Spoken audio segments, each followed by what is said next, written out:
Ladies and gentlemen, welcome back to another video. And in this video, guys, as you can see from the title and the thumbnail, we got a score first two-way threat kind of build here. It's a small ball power forward, man. So it's very interesting. A buddy of mine kind of found this out, or at least I got like a little template going, and we eventually figured it out. So yeah, man, this is what I came up with as kind of like my final thing. And keep in mind that you're going to get like a rare build name if you do one version or the other version. I'm going to show you guys the other version, which is a /first shot creator, I believe. And then in that version, it's pretty similar. There's just one major difference, and I'll tell you guys what that is when we get to it. But this is the version that is a score first two-way threat. And also, I apologize if like I sound a little bit different. Like there's just, obviously I was like sick last week, and then obviously like now I just have like a lot of drainage in the back of my throat. So I apologize if I do sound like a little bit different, or if I, stop talking to like take a breath, or, just to get the drainage situated. So I apologize for that. But anyway, let's go ahead and let's show the stats here. So the interesting thing about this build is that you had to have certain stats at certain points. And I'm going to show you guys what those are when we get to them as well. I'll be talking about it. So without further ado, we might as well just go ahead and talk about the finishing as we always do. So starting up top here with our finishing, we have a 77 close shot. We have a 92 driving layup, but only a 45 driving dunk, nothing too crazy there. And then a 65 post control. Now, why do we have, some of these stats very, very specifically compared to others? Well, the thing is, when it comes to this particular build, if you really wanted to make it with this build name, you have to have a 92 plus driving layup or driving dunk. It can be one or the other. You can literally be one or the other. So that's the main key thing here, is that, yeah, for a fact, you can definitely use the driving dunk version.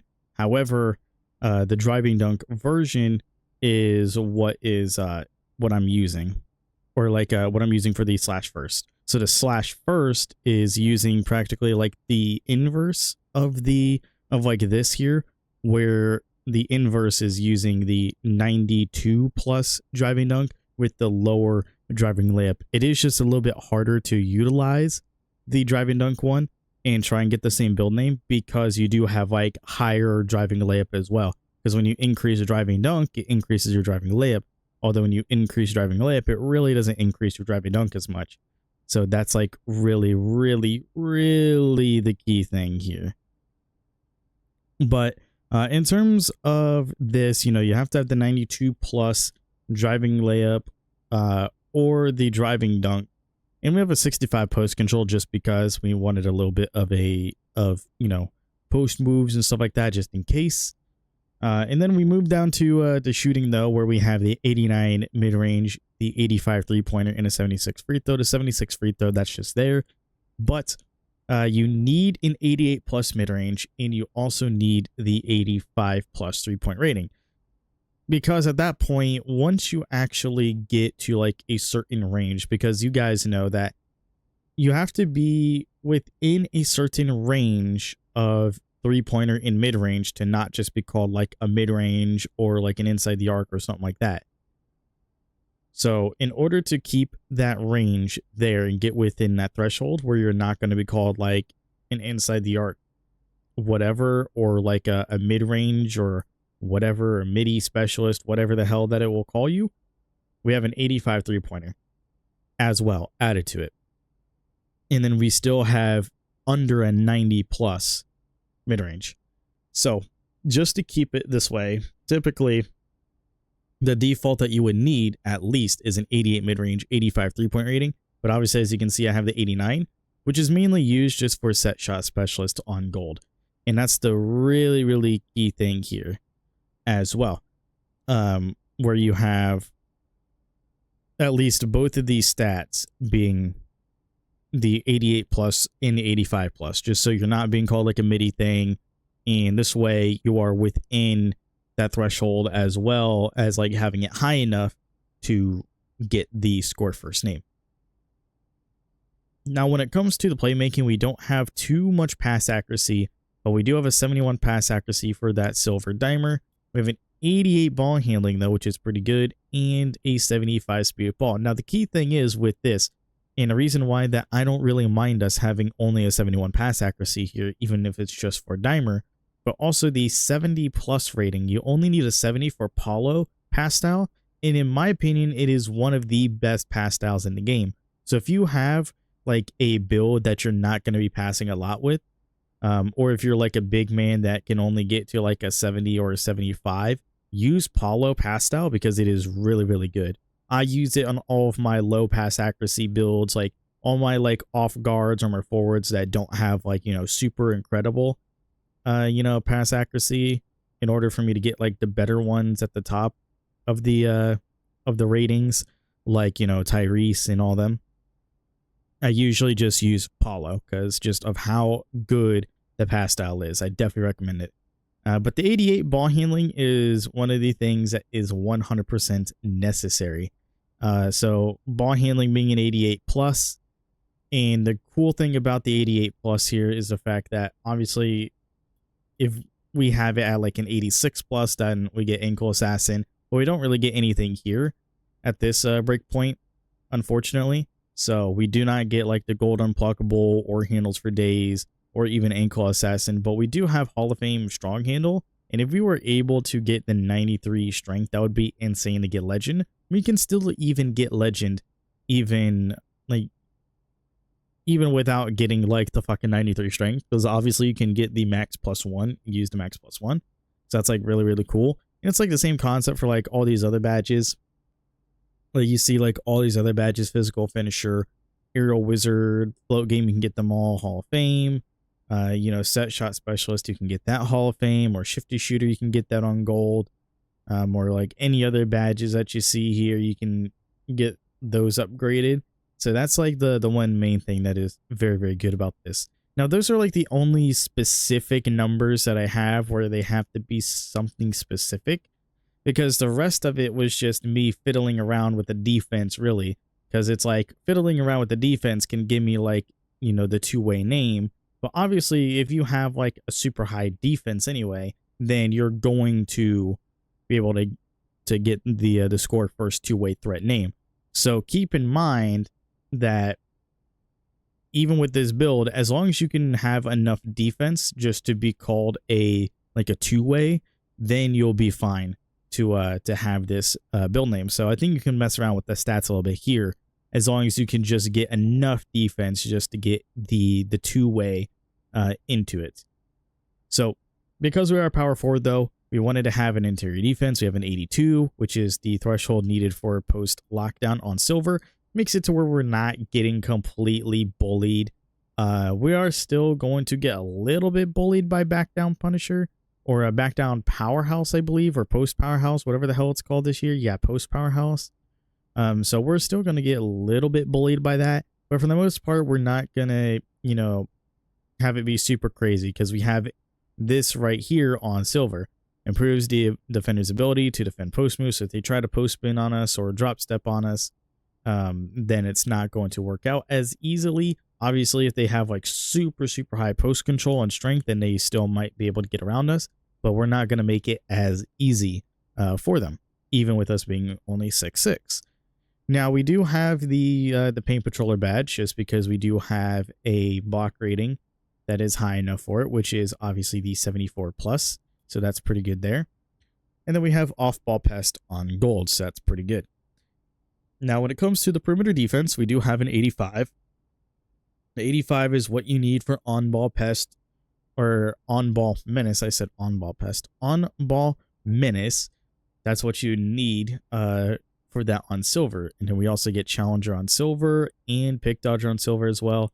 But then most importantly, the main thing that is really, really awesome is that we get gold immovable enforcer. So if anybody tries to like really drive on us or anything like that, like any bigs, they're just going to get stopped practically like immediately. because of their lack of ball handling, and you're able to keep up with the more meta bigs, like the 6'8" bigs. So that's just really, really good that you're able to just keep in front of them, stop them, get some blocks in the paint, stop them in the paint, do whatever. You can keep up with them on the perimeter. That's one thing that I really, really like about this build just in general, is that right there, just being able to keep up with the other guys on the perimeter defense, as well like on the interior when it comes to like those meta 6'8s. We only have a 60 steal, which is unfortunate, but we did sacrifice the steal just so we can make sure to grab rebounds and get blocks and all that stuff. So that's the one thing that I definitely do like about this build that we did, was just be able to sacrifice something and actually be happy with it. So I'm happy with the fact that we just sacrificed steal, because we still get it at least at a 60, so we can still get interceptor. We can still tip some passes in those lanes just in case we need to. And as long as we're just timing, you know, those passing lanes, we'll be able to get some snags there too as well. I already mentioned the 74 block rating, but that also gives us high flank denier on bronze. We also get paint patroller, as I mentioned, and pogo stick on silver, which the pogo stick on silver is mostly due to us having a high rebound. Speaking of the rebound, we do have an 82 offensive rebound and an 85 defensive rebound. Now, we do have silver rebound chaser and silver pogo stick as well.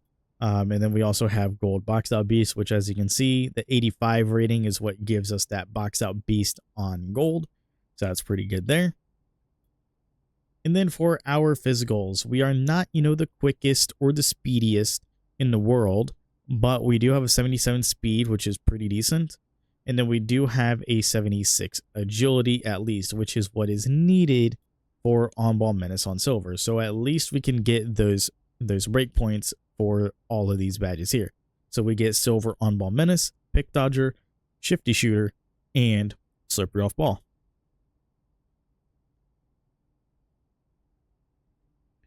And then we have an 86 strength. Now the 86 strength is really, really insane, because the 85 is practically like the breakpoint for that immovable enforcer, as I mentioned before.